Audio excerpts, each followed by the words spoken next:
It's Larry Gonzalez with your mortgage rate update for the week of 13 January. Pretty busy week. Last week, rates shot up rather sharply, especially on Friday when we had a jobs report. It showed unemployment going down from 4.2 to 4.1%. And then we had more new jobs than expected.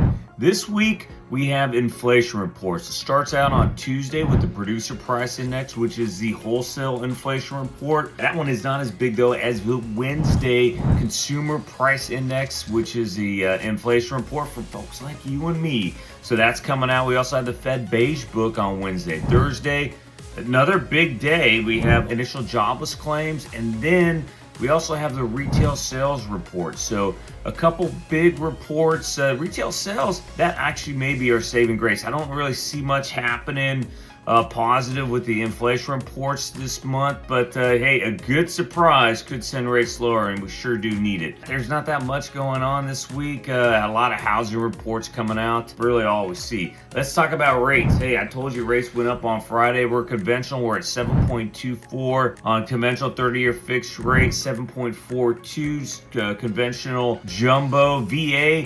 6.57 is the average, and that's, again, not my rates specifically. These are rates across the nation. So we saw really on Friday spike above 6.5. I don't think we'll go any higher than 6.75 this week. But, you know, if the inflation report comes out very poorly, then we might see that. But I don't think we're going to. I think it's going to be pretty blasé.